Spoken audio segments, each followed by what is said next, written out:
Speaking of IMT.RZR anti, but no, it's really interesting to see Smash 4 in its. I guess I wouldn't even call it its final form because I feel like this set or like this game hasn't really been optimized to a certain point. But like, you know, we all know it's 105 days at this point. You know, we're all looking. We've got our calendars marked. We've got a couple events left. There's GTX, there's Big House, but really Shine, as of right now, is the event that's left. And I personally would love to see a New Englander take home the final Smash 4 Shine. I know you would. Oh, man. About time, dude. Light. Yeah, Mars. Light, Kool-Aid, Mars. You know, there's so many players where it's just be like, you know, like tips up for your boys. It's about time. 119 blessed. Yes. But no, it's so fascinating to see like the final chapters, if you will. You know, the last bits of the narrative put together of, you know, this maybe like final like half season that's left of Smash 4. And I mean, Anti's a big part of that. You know, he's been forever now like such a strong, consistent point. You know, looking at like I believe what is it, 17 on the most recent PGR. Right. And Anti, I mean, he looks like he's actually opting to play. I think he's Mario, right? I'm assuming he is. Yeah. I mean, he has the ugly colors, so it has to be him. The Wario colors for Mario. So that is definitely who we have there. Going against Thor, he seems to be your Cloud player. Yeah, no, Anti's Mario, nothing to mess with, despite the lack of. The man has so much fashion sense and still plays this color palette. Rihanna, I believe he was seeded 11th for this tournament, so he's expected to make it real deep in this bracket, and we're seeing why here through this exquisite play of excellence as he's keeping this Cloud at bay by the edge, trying to get him off stage as much as possible, trying to close stock as early as he can, even if he's not able to. Just keeping him in that corner makes it very easy for Anti to keep the pressure going. Something to keep an eye on whenever you see Anti on screen is his use of half floods. I feel like that is something that's very specific to him as a player, and how everyone has their own kind of unique trademarks. Right. But watching how he's able to disrupt, oh, he's dead, baby. Yeah. But watching how he's able to interrupt the flow of movements, because like obviously we know how strong Flood can be against Cloud as you would expect, but just that little half Flood that stalls people's momentum in the air, they get a little bit nervous, he waits for them to push a button.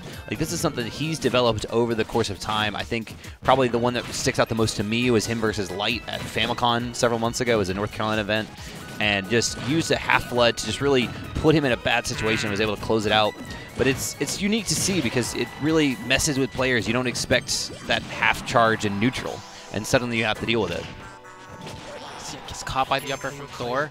The half flood though is definitely, I remember, especially since Anti is very known for being a personality and has that very strong Twitter persona, he's always asking for, not asking, but rather talking about how he's taking notes, right? That's going to be a cross slash, should be a kill. But he's always saying, I'm going to study this player for the way they run around neutral. I'm going to study this player for the way they use their flood. I'm going to study Zenu's like combo game or something. He always tries to see what he likes from players that play the same character as him, and he tries to absorb as much as he can. Yeah, it's a unique amalgam of like all the different Marios and all the different ZSSs and all the different Clouds and all the different Meta Knights. It also helps this man's been playing for, what, almost a decade at this point? Ooh. You know, Brawl vet through and through. And using that experience to pretty efficiently take care of Thor, who's no slouch in his own right. I know we focused a lot about Anti, but Thor's quite a strong Cloud. Kind of kept up that first stock, but just kind of got that jumped into that back air, and that was really all she wrote. I mean, for Thor, I'm seeing, I think his tag said like For Tyroy. For Tyroy, right? Yeah, okay. So I believe Thor's a Midwest guy. That's what I was going to say. And I like the branding as well. You know, you have Anti in his jersey, Thor in his own shirt. See the Lilac pick here. Not bad for Cloud. These platforms obviously very strong for sharking underneath with up tilts and up airs. As we're seeing right now, it's just really hard for characters to get down past him. But at the same time, Anti's movement and just his defensive options have always been a really good strong point of his. So Thor's really going to have to capitalize on the moments that he gets. And even at this point in the metagame, like, there are still a lot of Cloud players. Oh, wow. Wait a second. Got snatched by that down smash. He's still fine.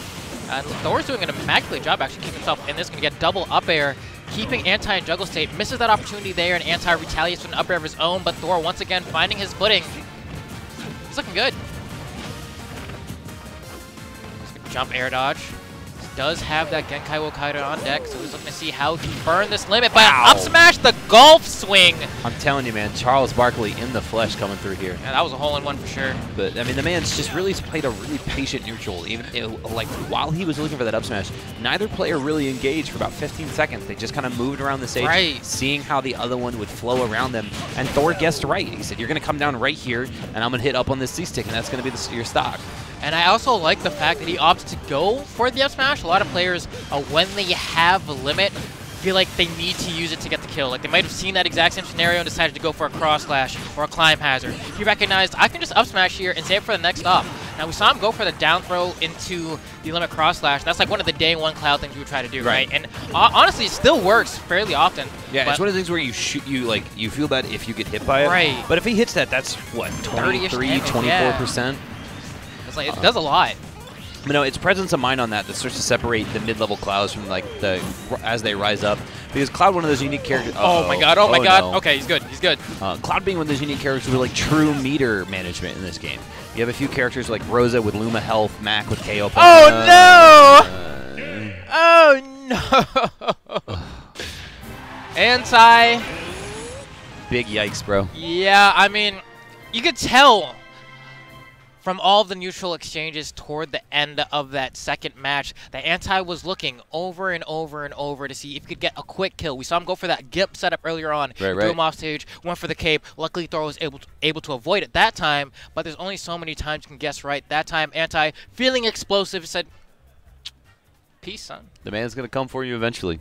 And that's what happened. There's no really other way around that. Like, you know, Anti sits and watch over and over again, can study your habits mid-match and make those adaptions. And unfortunately for Thor, that's going to be it for him on the winner's side. Losers run ahead of him. Plays Cloud in 2018. I think he'll do okay. And a pretty efficient one at that. You know, we saw how he moved around and, you know, made his own decision-making around a top player like Anti. I think he's got a couple set wins left in him.